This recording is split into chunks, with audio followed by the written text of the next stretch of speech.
햇볕이 뜨거운 어느 여름날 개미 가족이 열심히 일하고 있었어요.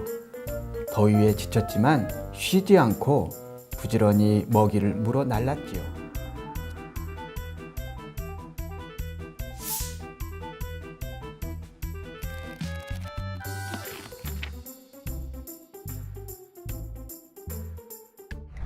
네, 안녕하세요. 행복한 공부발전소 소장으로 일하고 있는 정형권이라고 합니다.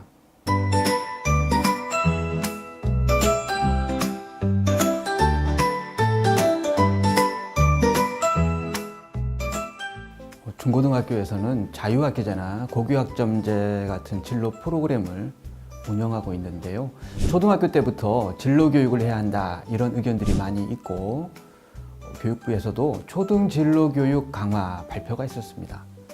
그런데 중고등에 비해서 초등학생들에게 적합한 진로 탐색 책이 부족하다는 생각이 들어서 책을 쓰게 됐습니다.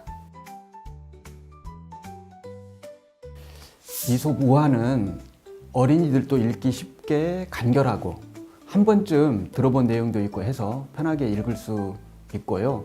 이 책은 진로의 관점에서 내용을 보충했기 때문에 새로운 시각을 열어주죠. 한꺼번에 몰아서 읽기보다는 한 번 읽을 때 한 챕터를 잘 읽고 뒷부분에 나오는 진로 생각 코너에 자신의 생각을 직접 적으면서 정리를 해봤으면 좋겠습니다. 읽을 때는 등장인물의 입장에서 생각해 보면 좋을 것 같아요. 대비되는 캐릭터가 많이 나오는데 서로를 비교하며 읽는 것도 좋을 것 같습니다. 전통적인 이솝 우화를 생각하면 어떤 삶의 도덕적 교훈 같은 것을 얻는 게 목적이잖아요. 이 책은 그거보다는 진로에 대한 넓은 시각을 열어주는 것이 목적이니까 생각을 적다 보면 자기의 입장이나 진로를 탐색할 때 놓칠 수 있는 부분을 자세하게 확인할 수 있게 됩니다. 개미와 배짱이는 워낙 유명해서 모르는 사람이 없잖아요. 개미가 봄부터 가을까지 열심히 일해서 추운 겨울을 준비한다. 배짱이는 놀기만 하고 겨울에 고생을 했다. 그래서 개미의 근면함을 배워라. 우리가 이렇게 알고 있습니다. 그런데 저는 배짱이의 입장에서 생각을 해봤습니다. 배짱이가 잘하는 건 연주잖아요. 그것을 직업의 관점에서 봤을 때 얼마든지 연주라는 일을 해서 경제활동을 할 수 있는데 그 생각을 못했기 때문에 겨울에 고생을 하는 거잖아요. 책에서는 개미가 배짱이에게 자기 가족을 위해 연주를 해달라 하고 그것은 배짱이 가족이 개미집에서 겨울 동안 숙식하는 비용이다, 일이다 라는 거를 말해주죠. 그리고 개미는 배짱이에게 겨울 동안 준비해서 내년에는 공연을 하자, 일을 해서 돈을 벌어보자 라는 조언을 해주죠.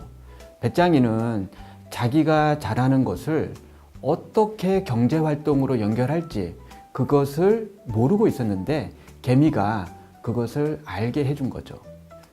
재능 이외에도 다른 요소가 필요한데 바로 자기가 잘하는 것을 경제활동으로 연결하는 능력이라고 봅니다.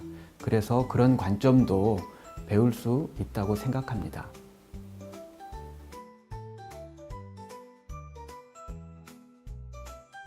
우리가 그 주변에서도 보지만 일찍 진로를 정하는 사람도 있고 대학을 졸업하고 나서 정하는 사람도 있습니다.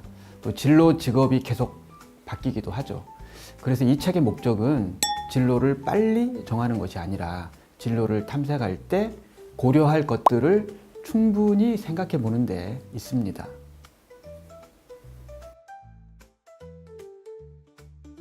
이솝 우화는 어린이들에게 도덕적 교훈뿐만 아니라 창의력 그리고 상상력도 제공합니다. 이 책은 어린이 여러분의 진로 활동에 재미와 의미를 더해줄 것입니다. 등장인물들과 대화를 통해 자신의 진로를 꼼꼼하게 생각해 보세요. 감사합니다.